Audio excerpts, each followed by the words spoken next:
নমস্কার, আপনারা দেখছেন সংকেত মিডিয়া, সোজা কথা সহজভাবে। নমস্কার, সংকেত মিডিয়ায় আপনাদের স্বাগত। আমরা এই মুহূর্তে আছি ঠিক দক্ষিণ দিনাজপুর জেলার দুর্গাটের মন্দিরে। ঠিক রাস পূর্ণিমার পরে যে শুক্রবার, সেই শুক্রবার প্রত্যেক বছর মায়ের পুজো হয় এবং এই রীতি চলে আসছে দীর্ঘটি বছর। দশমীর দিন মায়ের দুর্গাপুজোর দশমীতে মায়ের বিসর্জনের পর মায়ের যে কাঠামো, যে পুকুরটি আমরা আপনাদের দেখালাম, সেই মায়ের যে কাঠামো, সেই কাঠামো ওই পুকুর থেকে তুলে এনে মন্দিরে স্থাপন করা হয় এবং মন্দিরে মায়ের মূর্তি তৈরি হয়। সেই মূর্তি ঠিক রাস পূর্ণিমার পরে যে শুক্রবার, সেই শুক্রবার মায়ের পুজো হয়। আজকে বৃহস্পতিবার, আগামীকাল রাস পূর্ণিমার ঠিক পরের শুক্রবার আগামীকাল বললাম মায়ের পুজো। সেই পুজোকে কেন্দ্র করে মস্ত মেলা। আগামীকাল আমরা বললার যে পুজো, সেই পুজো আপনাদের সরাসরি দেখাবো। মায়ের মূর্তির যে কাজ সম্পন্ন হচ্ছে, মায়ের মূর্তি আমরা দেখতে পাচ্ছি। আমাদের কাজ শেষ হয়ে গেছে। এখন যেটি হচ্ছে সেটি মাকে কিন্তু সাজানো হচ্ছে, চুল দিয়ে সাজানো হচ্ছে।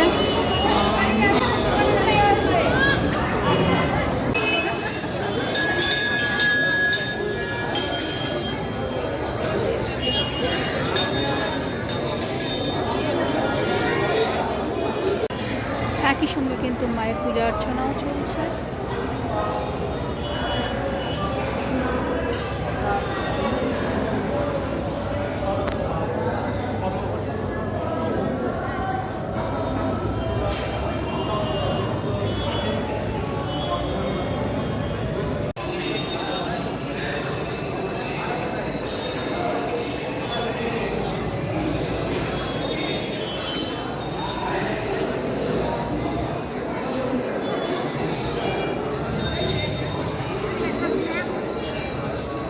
আমরা একটু কথা বলে নেব এবারে যিনি পুজো কমিটির যিনি ম্যানেজার আছেন, ম্যানেজারের সঙ্গে আমরা কথা বলবো। পুজো কমিটির মানে ম্যানেজার তো আপনি, আপনাকে কি কি নিয়ম নিষ্ঠার মধ্যে থাকতে হচ্ছে? আজকে সংযম, মানে থাকা, রাত্রিতে চলে ভাত খাওয়া, আর কালকে সারাদিন উপাস। আচ্ছা, মানে প্রয়োজনে ডাবের জল অথবা শরবত খেতে পারে, আর না যদি প্রয়োজন করে তাহলে কিছু খাওয়া যাবে। মায়ের চানামিত না করে তারপরে করা যাবে। মানে সারা রাত ধরে তো পুজো হবে, আপনি ওখানেই থাকবেন সবে? মানে আপনাকে কি কি কাজ করতে হবে পুজোর সময় ওখানে? আমাকে মায়ের পুজো করতে হবে। আচ্ছা, আমাকে সংকল্প করতে হবে, মানে সংকল্প করবো আমি, তারপরে পুজো করবো। তো এটা কি আপনার এই যে আজকে এবং কালকে আপনাকে নিয়ম নিষ্ঠার মধ্যে থাকতে হচ্ছে, নাকি আগের থেকে যেদিন যেদিন করে অনুষ্ঠান সেদিন করে উপাস করতে হবে? মায়ের কাঠামো যেদিন তোলা হলো সেদিনও উপাস, তারপরে ঢোকার দিনও উপাস। আচ্ছা, তারপরে এই পুজোর মধ্যে আজকে সংযম, কালকে হচ্ছে। আচ্ছা, তারপর বিসর্জনের দিনও আপনার কোনো নিয়ম নিষ্ঠা আছে? বিসর্জনের দিনও হচ্ছে পুজো করতে হবে, সেদিনও উপাস থেকে পুজো করতে হবে। আচ্ছা, তারপর আপনার বিসর্জন হয়ে গেল, তারপর আমি মানে খেতে পারবো। আচ্ছা, অসংখ্য ধন্যবাদ। আচ্ছা, আপনি তো এবারে আপনাদের পুজো কমিটির সভাপতি, তো আপনাদের এই যে মেলা মানে কত দূর পর্যন্ত মেলাটা বিস্তৃত হয়েছে? পুজোকে কেন্দ্র করে, বললাম মায়ের মন্দিরকে কেন্দ্র করে কত দূর অবধি বিস্তৃত হয়েছে? ততই বাড়ছে আর কি। মানে বাস স্ট্যান্ড থেকে তার দুই পাশে মানে দোকান বসে গিয়েছে এই মেলা উপলক্ষে। আর এদিকে একবারে ট্রেন লাইন অবধি, সোজাসুজি ট্রেন লাইন অবধি। তাছাড়াও পাড়ায় পাড়ায় রাস্তার ধারেও দেখতেছি অনেক দোকান। তো এনারা কতদিন পর্যন্ত মেলার জন্য আর কি আপনাদের পারমিশন পেয়েছেন? মেলাটা সোমবারের দিন মায়ের বিসর্জন হয়। সোমবারের পরেও মানে বিশেষ করে ব্যবসায়ী মহল বেচা কেনাটা ভালোই হয়। আর প্রথম মেলাতে যারা আছে তারা মায়ের দর্শনের জন্য তখন ভিড় হয়তো, যারা একটু বেশি দামি এগুলো জিনিসপত্র কেনে, হয়তো ফার্নিচার বা বাসনপত্র হ্যাঁ, আর কিছু বাক্স, কাপড় চোপড়, এগুলো সাধারণত মেলার পরেই কেনে, মানে তখন থাকে তো ওই ঠাকুর দেখা বা আসা, বন্ধুরা দেওয়া, সেই পরে এসে ওগুলো তারা কেনাকাটা করেন এবং পরেই দেখি কেনাকাটা ভালো হয় বা বেশি হয়। কোন কোন জেলা থেকে আসেন যারা ব্যবসায়ীরা আসেন? ও একবারে দক্ষিণ দিনাজপুর তো বটেই, উত্তর দিনাজপুর, শিলিগুড়ি, কোচবিহার, কলকাতা থেকেও দেখতেছি বেশ কিছু দোকান এসেছে কলকাতা থেকে। অসংখ্য ধন্যবাদ। আপনার নাম? দেবাশিস কর্মকার। গোল্লা মেলাকে কেন্দ্র করে যে মানুষের রাস তৈরি হয়, সেই রাস সামলায় কিভাবে, এবং প্রচুর স্বেচ্ছাসেবী এবং সদস্য আছেন গোল্লা মেলারই, তাদের মধ্যে আমরা জয় কর্মকারকে পেয়ে গেছি। জয় কর্মকারকে আমরা প্রত্যেক বছরই কিন্তু দেখি যে এই ভিড় সামলান এবং মন্দিরের ভেতরে মায়ের গর্ভগৃহে কিন্তু আমরা জয়কে প্রত্যেকবার দেখতে পাই এবং কি নিপুণতার সাথে উনি এই যে ভিড় সামলান সেটা সরাসরি ওনার কাছ থেকে জানলাম। আমরা গত বছরও দেখেছিলাম আপনি মায়ের গর্ভগৃহে ছিলেন এবং যে রাস তৈরি হয় একটা রাত 12টা থেকে 2টো, 2:30, 3টে অবধি, আপনি খুব সুন্দরভাবে এবং আপনার যারা সাথে সঙ্গীরা থাকেন প্রত্যেকে খুব সুন্দরভাবে কন্ট্রোল করেন। কিভাবে করেন, প্ল্যানিংটা কিভাবে করেন আপনারা? প্ল্যানিং আমাদের প্রতি বছর জেলা মিটিং হয়, জেলা মিটিং থেকে আমাদের কমিটি মিটিং হয়, কমিটির সমস্ত সবাইকে দায়িত্ব দিয়ে দেওয়া হয় কে কোথায় থাকবে না থাকবে সেভাবে। তারপর আমরা রাত্রে 10টার পরে যখন পুজো করতে সবাই যায় তখন আমরা যাই, গিয়ে সমস্ত সবাই নিজেদের ডিউটিগুলো ভাগ করে নিই। তারপর বেশিক্ষণ অনেক লোক বাইরে থেকে ছিল তো তাদেরকে বের করার জন্য আমাদের একটা ব্যবস্থা করতেই হয়, না হলে প্রচুর মধ্যে জাম লেগে যাবে, ভিড় লেগে যাবে, তাদেরকে আমাদেরকে খুব কষ্ট হলে বের করতে হয়। জানি সবার কাছে আমরা খারাপ হয়ে যাই, কিন্তু বের করতেই হয় আমাদের, কারণ নাহলে আর পুজো করা সম্ভব হবে না ওখানে। মানে এটা সিস্টেম কি থাকে, মানে মন্দিরের ভেতরে মায়ের গর্ভগৃহে কতজনকে? রাত্রেবেলা সিস্টেম বলে কিছু থাকে না, ওই সময়টুকু আচ্ছা বলে কিছু আমাদের থাকে না। আচ্ছা, যাদের সদস্য না সেদের তখন পুলিশ বের করেও দিতে পারে তাদেরকে, সিস্টেম বলে কিছু থাকে না আমাদের। মানে গর্ভগৃহে এরকম কোনো বিষয় নেই যে আপনারা এতজন সদস্য কন্ট্রোল করবেন? আমাদের কোনো সিস্টেম নেই যে সদস্য আমাদের গর্ভগৃহে এতজন লোক থাকবে কি এতজন লোক থাকবে না, কোনো সিস্টেম নেই। আমাদের সদস্য মেম্বারদের ব্যাচ থাকলো আমরা থাকলাম, কিন্তু বাইরের লোকদের আমরা ওখানে বেশি থাকতে দেই না। আর প্রশাসনের যারা থাকে ভিআইপি লোক আসে তাদের থেকে পুজো দিয়ে প্রণাম করে চলে যায়, কিন্তু আমরা মেম্বাররা সদস্যরা রাত্রে থাকি আমরা। মানে প্রশাসনের সাথে আপনারাও পুরোপুরি মন্দিরের আমাদের একসঙ্গে মিলে আমরা সবাই কাজ করি। কাজ না করলে আমাদের ওই মন্দিরটা ফাঁকা করা যাবে না সকাল 6টা অবধি একদম। লাস্ট তো আপনার একদম শেষ হচ্ছে রাত সন্ধ্যে থেকে পুজো হচ্ছে, একদম যজ্ঞের পর আপনাদের পুজো শেষ হচ্ছে, সকাল 6টার সময় যজ্ঞের পর বের হয়ে যায়, মানে আপনারা তখন চলে যাচ্ছেন।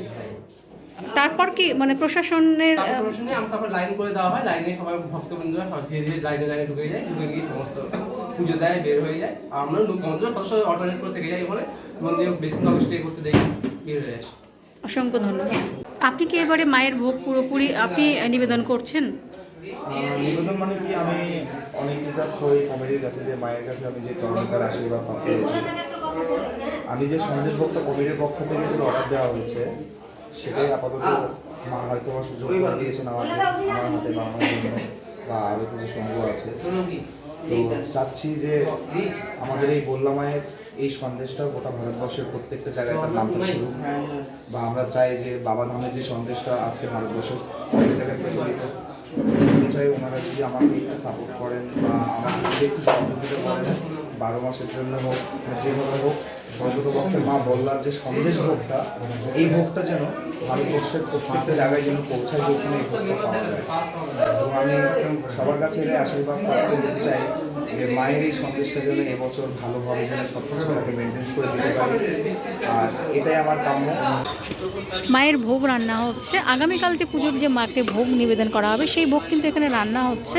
আমরা সরাসরি যিনি এবারে পুজোর যিনি প্রেসিডেন্ট আছেন ওনার সঙ্গে কথা বলে জেনে নেব এই ভোগ সম্পর্কে আপনি একটু জানান, যে এখানেই কি প্রত্যেক বছর ভোগটা রান্না হয়? আমাকে বুঝে বলছি, হ্যাঁ, এখানেই মায়ের ভোগ স্পেশাল করে তৈরি করা হচ্ছে, অন্য কোনো দোকান থেকে নেওয়া হয় না।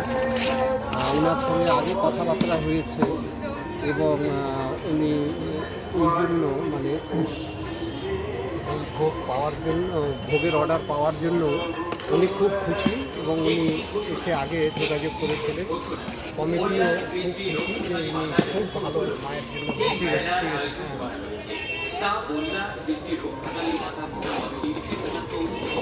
ঠিক এই জায়গাতেই কেন মায়ের ভোগ রান্না হচ্ছে? আনা অসুবিধে, তাছাড়া নিয়ম কানুন যেগুলো আছে বাড়িতে আমি ওগুলো ঠিক করতে পারবো কি না, আর মায়ের সামনে এটা নিরিবিলিভাবে শুদ্ধভাবে সুন্দরভাবে এটা করতে পারবো, সেই জন্যই উনি মায়ের সামনে এসে রান্না করছেন এবং ভোগ তৈরি করছেন।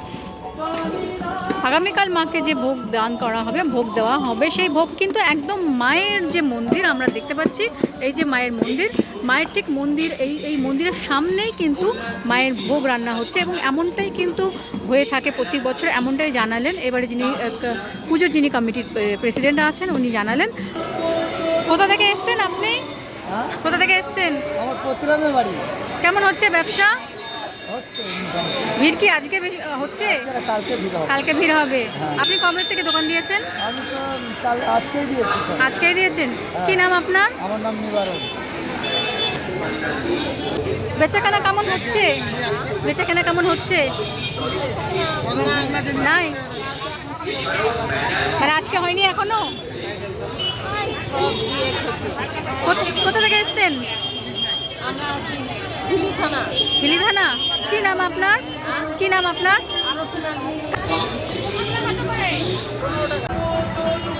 কেনাবেচা কেমন হচ্ছে? ভালো হচ্ছে। কোথা থেকে এসছেন? কি নাম? কদিন থাকবে এই দোকান? সোমবার অবধি থাকবে। কেমন হচ্ছে কেনাবেচা দাদা? কেনাবেচা কেমন হচ্ছে? কোথা থেকে এসছেন? কালকে এসছেন? কোথা থেকে এসছেন? গঙ্গারামপুর থেকে। কি নাম? কদিন থাকবেন?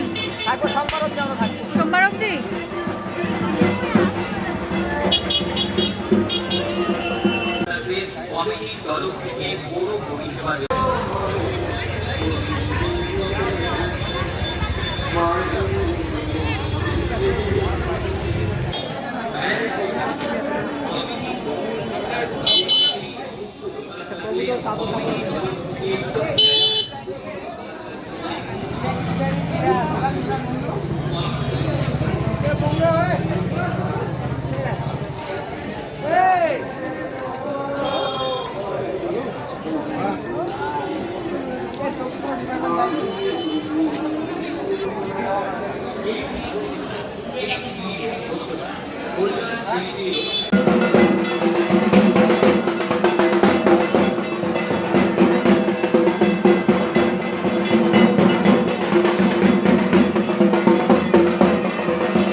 এই মুহূর্তে দক্ষিণ দিনাজপুর জেলার বালুরঘাটের মোল্লা থেকে আমি সরিতা সংকেত।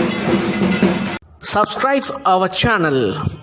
Press the bell icon.